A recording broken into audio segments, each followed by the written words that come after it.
And now, ladies and gentlemen, friends and family, I would like to invite everyone comfortable doing so to please stand.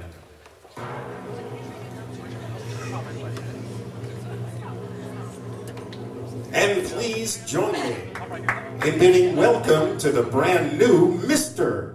and Mrs. Thomas and Erica McGeehan.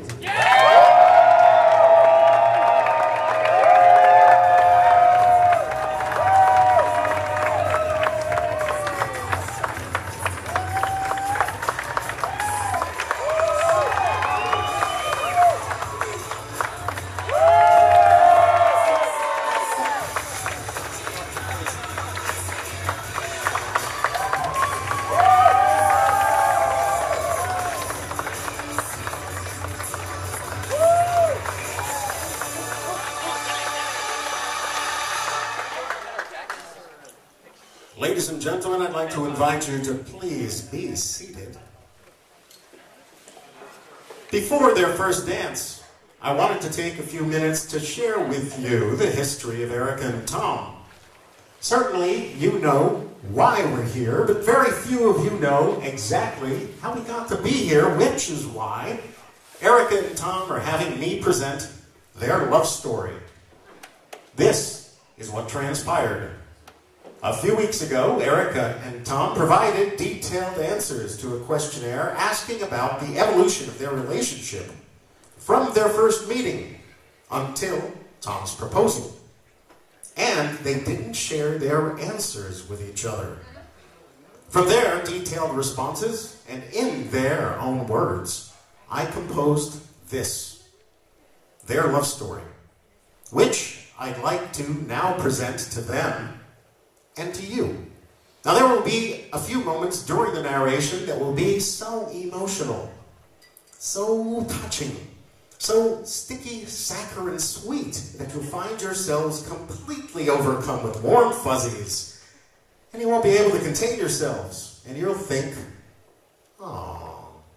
And I'm going to want you to vocalize it. So if you would please practice that with me once on 3.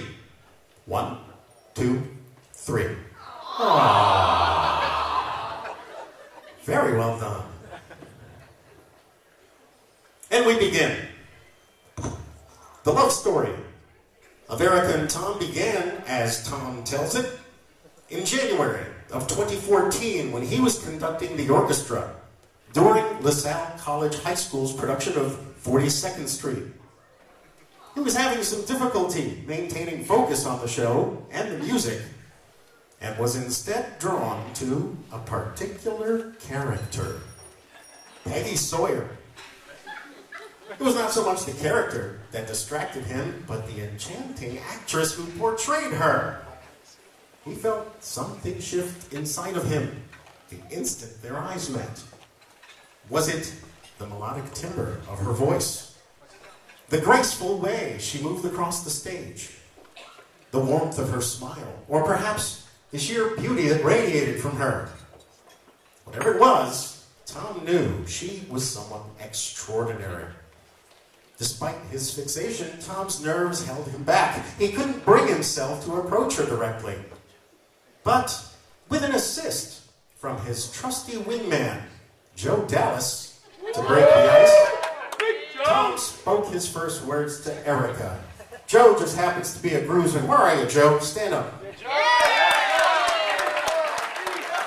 Joe, everybody here in this room thanks you. We owe you a debt of thank you. Tom spoke his first words to Erica. Now, as Erica tells it, she was in the Mount St. Joseph's musical, her final appearance in high school theater, playing the lead role of Peggy Sawyer and attending rehearsal with the band. The music room, where they held practice, was arranged with the band up on risers, and the performers standing at the front of the room by the sound system and microphones. From her vantage point, she noticed someone who stood out to her and distinctly recalls laying her eyes for the very first time on the man she would one day marry.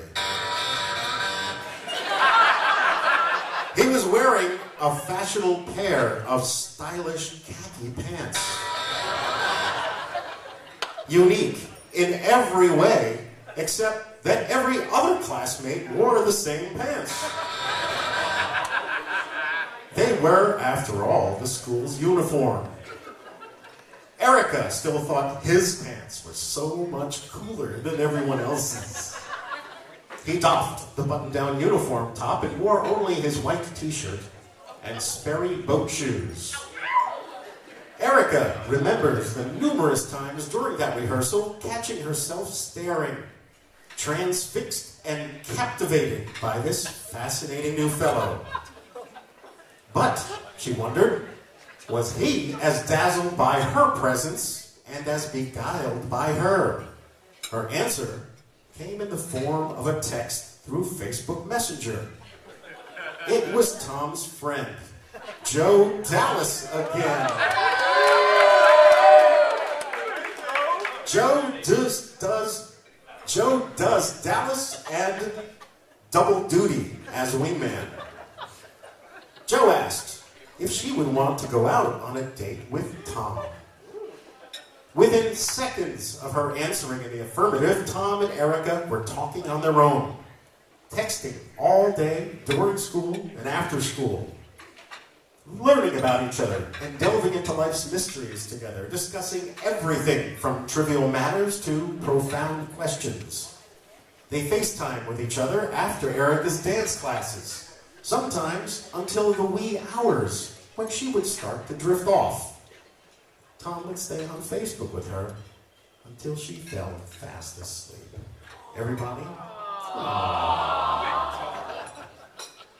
Their late nights led to early mornings, rendezvousing at Michael's Diner for breakfast, and lunches at Chipotle.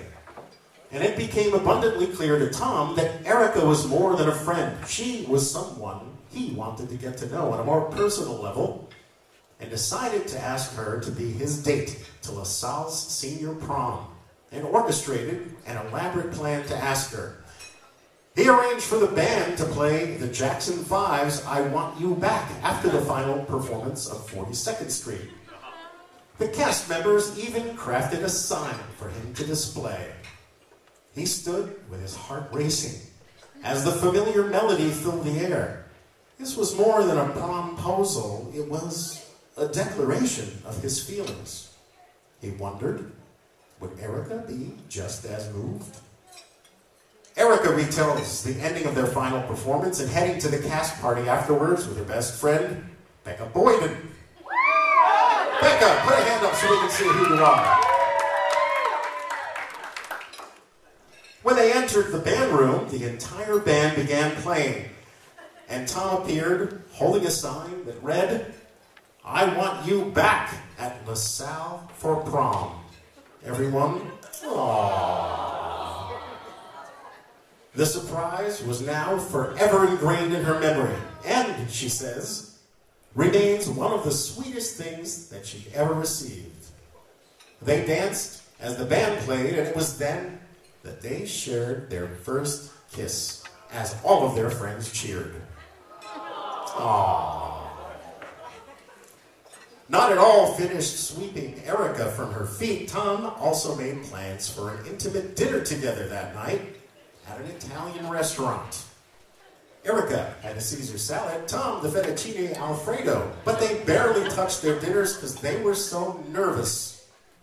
Afterward, they were driving back to LaSalle, and Tom asked Erica to be his girlfriend.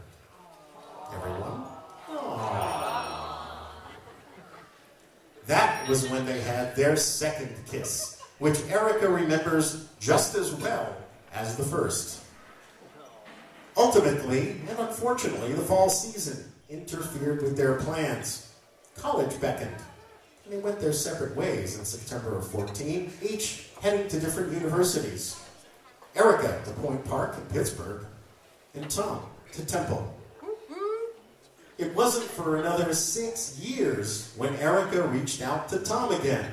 The COVID pandemic interfered with her cruise ship job, and Erica and her brother moved back home from New York. She reached out to Tom and invited him to meet and catch up. And after 6 long years, Erica felt like she found her missing piece again and decided she didn't want to lose Tom again. It was July 2020. Tom was certain that their reconnecting was the work of a greater power, and it signified that he and Erica were meant to be. Soon, it became apparent to everybody that they had fallen deeply, helplessly, and hopelessly in love. Sweet, giddy love. When they were together, colors would seem more vibrant. Birds would sing in harmony. And little furry creatures would gather together in pairs wherever they went. They would spend every single day together for the entire year until the COVID travel ban lifted and the cruise ship came calling with a date scheduled for Erica's return to sea. They counted down those days with a very bleak outlook. They dreaded every day the closer they got. Erica knew that being away from Tom would be hard. She had known since high school that Tom was her person. And it took finding him again for her to realize that she didn't want to be without him. She couldn't be without him. Despite her passion for performing again and her love for the sea, yearning from Tom and the pain of being without him led Erica to leave the cruise ship halfway through the contract. And Tom was there to pick her up. And just like that, the knot in her stomach went away and everything felt okay again. Both Tom and Erica knew that they were the person meant for each other. This was a commitment for life. After his elaborate promposal, Tom knew that his marriage proposal had better be spectacular. Finding the right ring was simple enough. Erica made it relatively easy for Tom after meticulously researching the style, color, shape, and size that she wanted. Actually, getting the ring was another story, exacerbated by Murphy's Law. It was now 2022, and Erica was cast in the national tour of Cats. Tom's plan was to propose in Philadelphia before she left on tour by planning a scavenger hunt at the Japanese Gardens in Fairmount Park. But shipping delays meant that the ring wouldn't make it there on time. Although she was disappointed, Erica understood and left to tour with Cats without an engagement. They planned to ease the separation by seeing each other at least once a month. When Tom went to visit different cities on the tour, seeing her perform in each one. The final stop was a 2-week run, closing out the tour in June of 23 in Honolulu, Hawaii. This, Tom thought, would be just the right place to plan the perfect proposal. He researched the Hawaii Tourism Board's website for scenic sites and decided on the morning after the last show. And then that morning, while Erica showered, Tom had the ring box out on the bed and was not prepared for how quickly Erica would take her shower. Suddenly and unexpectedly, she walked out of the bathroom. Eric recalls Tom telling her that she had to stay in the small, cramped bathroom. When he went in to brush his hair, she took it as a challenge. And suspecting it may have something to do with the proposal, she pushed past him to exit the bathroom, causing Tom to panic. He leapt across the room in front of her and used his body as a shield to prevent her from seeing the ring. His wide receiver acrobatics saved the surprise. She didn't see it. They spent that entire day on a catamaran party boat, and according to Erica, had the time of their lives. All while Tom worried that he'd somehow drop his precious cargo over the side and into the deep blue Pacific. They planned to end their day on a hike up to the lookout at Makapu'u Lighthouse at sunset. They made the nearly 1 hour trek uphill and arrived exhausted at Lookout Point just before sunset. A sign along the trail that read, "Whale Lookout Point," led Erica to think, why not try to see some whales while we're here? And she scanned the ocean to the horizon, looking for a spout in the distance while making whale sounds. Erica, with her back turned and fixated on whale calling, gave Tom the perfect opportunity, and he sprang into action and reached into his pocket for the ring. He dropped to one knee and waited for Erica. After abandoning all hope of talking to the humpbacks, Erica turned around and drew a lung-filling gasp of air with the surprise of seeing her kneeling maestro. Tom professed his love for her and asked Erica to be his wife. Even though she'd been expecting it for months, Tom's proposal at that moment had taken Erica completely by surprise. Tom wrote everything that he wanted to say on a piece of paper, but he didn't need it. The script was already in his heart. Everybody? Aww. They celebrated with pina coladas and a traditional Hawaiian luau. It was June 19th, 2023. The last part of the questionnaire asks Erica and Tom to both explain why the other is the perfect person for them. And here is Tom's response. And I quote,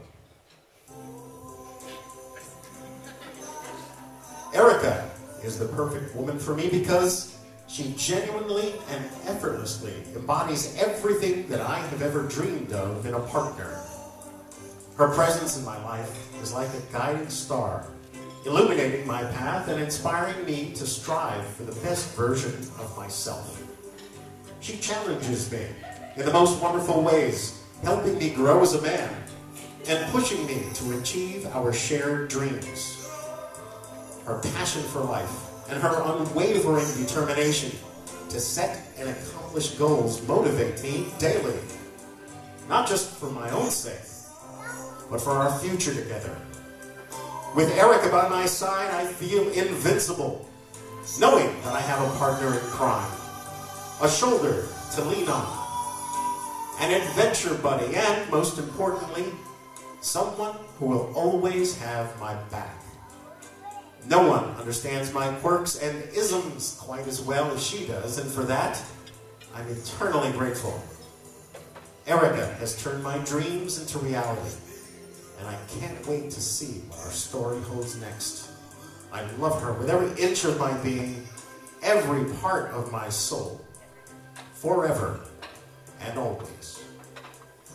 Erica's response is as follows, and again I quote, "From the moment I met Tom, he has shown me unwavering support, boundless love, and an understanding that exceeds time and distance. Tom is not only my partner, but also my best friend and my soulmate. He always knows how to make me laugh, how to comfort me when I'm down, talk me through life's curveballs, and celebrate every achievement, big or small. Tom grounds me with kindness, challenges to be myself, and fills my life with endless amounts of joy. I love Tom more than I ever thought was humanly possible, and he completes me in ways I never knew I needed. I am beyond grateful to walk through life's adventures hand in hand with Tom for eternity." Ladies and gentlemen, the love story of Erica and Tom.